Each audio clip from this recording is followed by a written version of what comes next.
President denies extrajudicial killings ever happened in Guyana. Sensei's uniform scares off suspected bandits. Knife-wielding man accused of threatening Rose Hall mayor. And to deny a killing is to endorse it.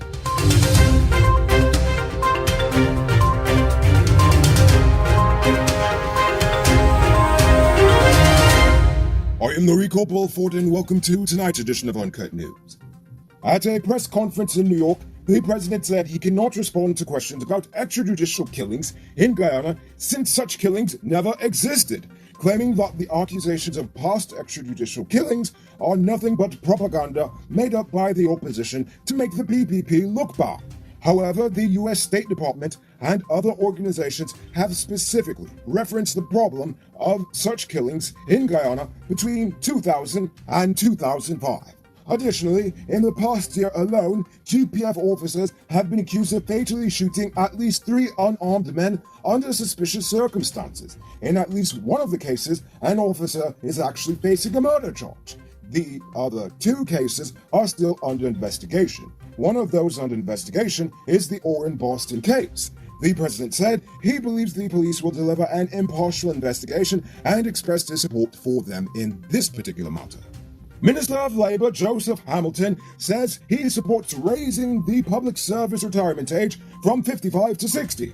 Well, of course he does. The old man is like 20 years past retirement age by now. Ha-ha!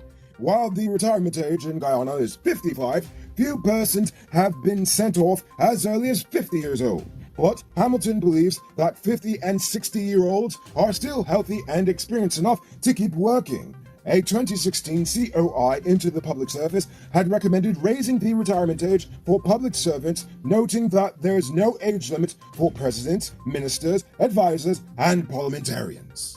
71-year-old 9th degree black belt in Shotokan karate, Master Frank Wunatai, said that 2 would-be motorcycle bandits aborted mission after they saw his gi, or karate uniform for all you uninformed people. Wunatai told Kaicher that yesterday, while he was outside his home waiting for a taxi to take him to karate practice, 2 men on motorcycle passed by, only to bust a U-turn and head straight for him. One of the men got off and was about to reach for the sensei's laptop bag when they made eye contact, giving the hapless criminal enough time to fully assess this poor decision in the making. He then said, "Hi, uncle," and proceeded to flee in the opposite direction. Runatai is one of the pioneers of the Guyana Karate College and has been practicing the martial arts for more than 50 years now. The sensei is in the process of building a training facility for the college at Lilienthal to impart his techniques. So if you want to know the way of the warrior, there's where to go. Yesterday morning, 5 children were rescued by their neighbor during a house fire in Blueberry Hill, Linton. The children were locked inside the house while their mother, 35-year-old Orlean Holder, left to visit a school. Police said the neighbor heard the children's screams and leapt into action. She burst the door open and rescued the 5 children. The Linton Fire Service arrived and managed to extinguish the flames. Are you one of the chosen few that benefits from duty-free? Good for you. Check out these amazing vehicles that just arrived at Best Buy Auto Sales. This 2016 Toyota Harrier Grand Sport Edition, this 2014 Range Rover Evoque, and this 2016 Lexus RX 200T are all on sale. They are all fully loaded and come with all modern features. Call or WhatsApp 662-0844 for more info, or visit their showrooms at Lot 171 Peter Road Street, Queenstown, or Lot 2 Lamar Street, and tell them the Rico sent you to get in on a sweet deal. Still over in Linden, a 42-year-old food vendor of Wiz Rock housing scheme was robbed by a lone gunman last night after he rushed through her open door. Police said the woman was cooking at around 8 p.m. when a man with a red handkerchief tied around his face ran in demanding money at gunpoint. He threatened to shoot her when she claimed to have none. He then reportedly made a phone call to a lookout and then ransacked the woman's house while she lay helpless on the floor. He rummaged through her purse and ran off with all the money inside.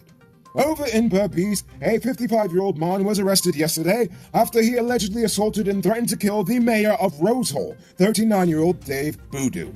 Mayor Boodoo alleged that while he and others were offloading tools from a truck at Republic Arch Road, the suspect approached him on a bicycle and started spewing bare ignorance. That was before the suspect then pulled out a knife and threatened to kill him. According to the report, the mayor then ran to the market where he summoned the police. The suspect is currently in police custody. Don't miss the grand 50% off sale and get a free 1-month Digicel Prime bundle plan. Available at the City Mall, Starbuck Square, Regent and Light Street, Marcy Turkine, and Marcy Providence. Shop early, limited stocks available.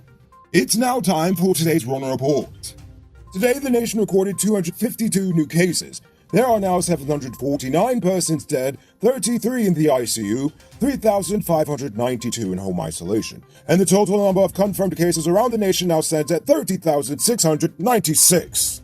So please, wash your hands frequently. Avoid touching your nose and mouth and mask up before you leave the house. When you do leave home, try to avoid enclosed spaces and large crowds, and remember to give 6 feet of space between you and others. Over in the diaspora, a suspect has finally been arrested 9 months after New York-based Guyanese activist Rita Wanti Prasad was killed in a hit-and-run accident. The person suspected of being involved in the accident that claimed the life of Prasad, also known as Auntie Rita, was apprehended yesterday afternoon. In a statement, New York State Assemblywoman Raj Kumar said that the arrest brings the family and the entire Guyanese American community one step closer to justice.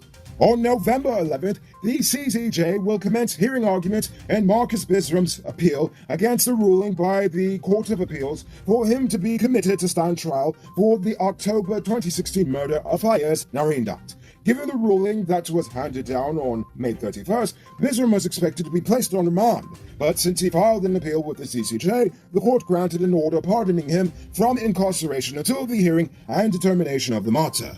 And now for our stupid news of the day. You know what I think is stupid? The president denying that extrajudicial killings occurred during the Jagdeo administration.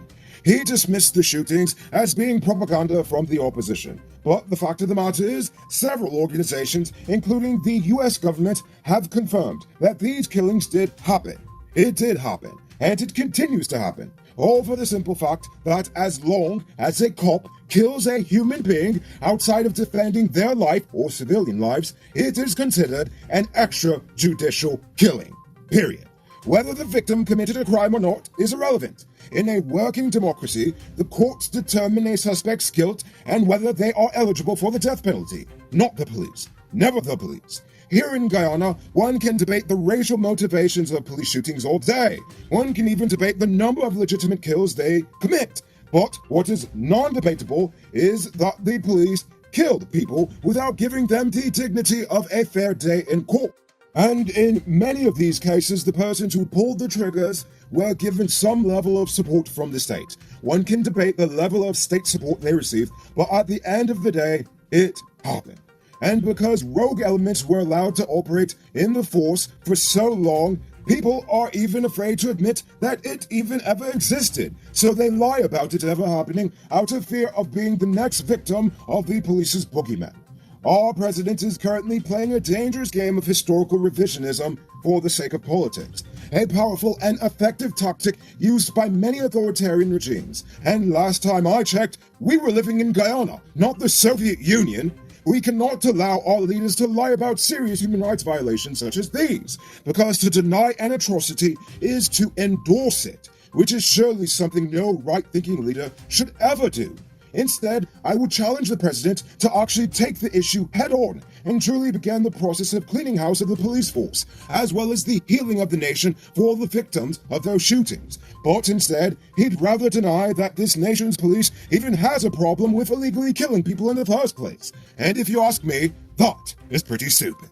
Hey, I'm interrupting this program to let you know that not all truck parts are created equal. Some does work hard without any problems for a long time, while others does make your truck broke down quick and got you running your pockets again. Get genuine high-quality parts from Powered Automotive Truck Spares and Engine Parts and extend the life of your repair. They're the authorized dealer in Guyana for Hammer USA products like brake valves, clutch discs, universal bearings, and others. Visit them at 1161 EE Eccles or call them on 697-0171. Powered Automotive, the #1 truck and engine parts store in Guyana. If you didn't know, well, now you know. Moving on to our Uncut News Views poll question of the day. Every day we pose a question about current events in the nation, the region, the diaspora, and how you feel it really was. So you give your responses in the comments and we'll read the best ones in the following episode. Yesterday's question was, do you believe the ERC should be disbanded, reformed, or should it be replaced by something else? Suresh says, replace all the commissioners with young, vibrant academics who can do research and use the social platforms to educate the younger generation and dispel the misconceptions they have of other races that have been handed down to them from their ill-informed foreparents. My thoughts exactly, Suresh. Nick Murray says, I support the demolition of the ERC. As an agency which was created to deal with ethnic, social, and racial issues, it's not at the forefront of tackling these core issues. It's no doubt Guyana is a racial country, and it speaks to the culture of our people. Prior to 1966 and currently, we have been at each other's necks because of the color of our skin, the texture of our hair. To define where we lived and the way we speak and look, we need to teach each and every Guyanese to love each other from the grassroots level. Rashana Ross says the ERC should be reformed. They should be educated not only on the rights of citizens they represent, but on ways to make them think that the man and woman over there is my equal, no matter how they look. When you cut me and cut you, we all bleed red. But that doesn't work.